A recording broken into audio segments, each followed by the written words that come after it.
Oi, gente! O Brasil começou a subir o degrau do neoliberalismo. O problema é que os últimos degraus dessa escada são muito altos, íngremes e normalmente resultam em um tombo muito grande. Esse é o tema da conversa do PH de hoje.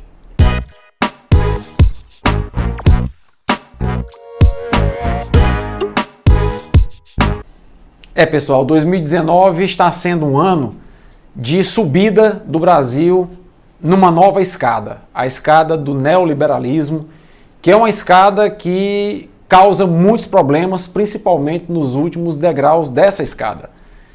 O primeiro degrau que o Brasil subiu foi a aprovação da reforma da Previdência, que nós exaustivamente aqui no canal mostramos que ela vai causar e ampliar as já brutais desigualdades desse país, na medida em que a síntese do que foi aprovado o brasileiro vai passar a ter mais dificuldade para se aposentar e quando se aposentar, vai se aposentar com um salário menor. Isso vai resultar, obviamente, em maior concentração de renda na mão de poucos e uma grande massa se aposentando com salários cada vez menores e que não satisfazem as necessidades mínimas da idade mais adulta.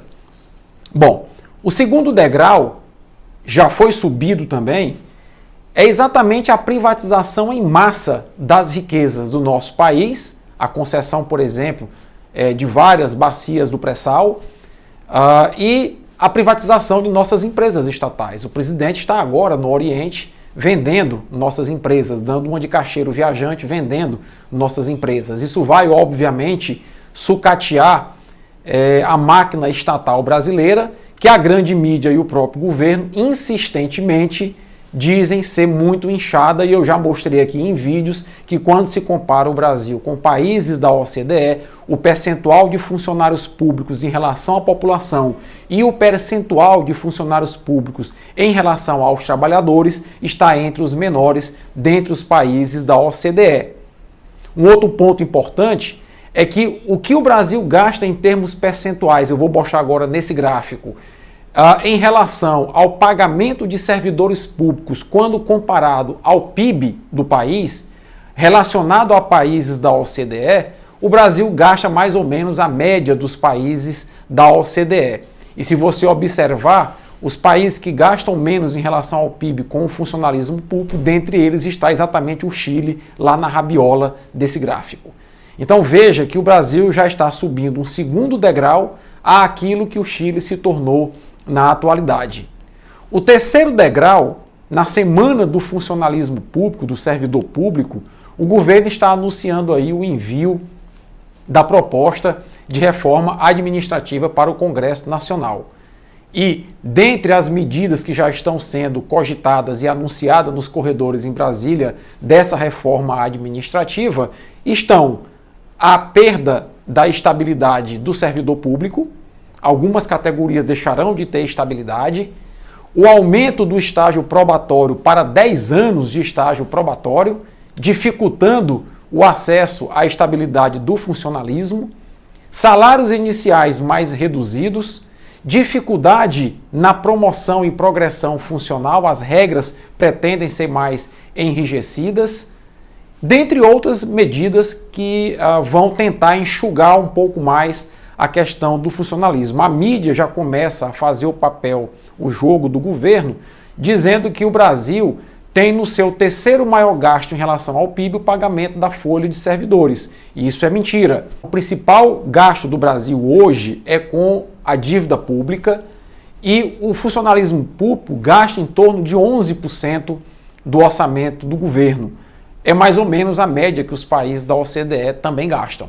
Então veja que o Brasil já está indo para o terceiro degrau, que é a reforma administrativa, com a ideia exatamente de dificultar o acesso da população ao emprego de servidor público e diminuir a quantidade de servidores públicos, que já é uma das menores em relação a outros países.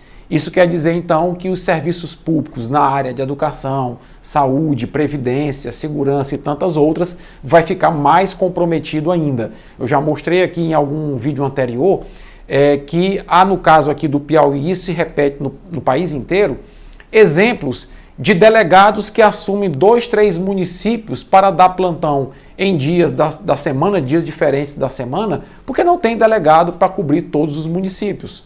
Eu já mostrei aqui que existem juízes que assumem 2, 3, 4 comarcas diferentes, porque não tem juiz para atender as varas, principalmente do interior. A mesma coisa acontece com médicos, a mesma coisa acontece com professores. Olha a nossa UESP aí, necessitando de professores e com disciplinas em aberto por falta de servidores públicos.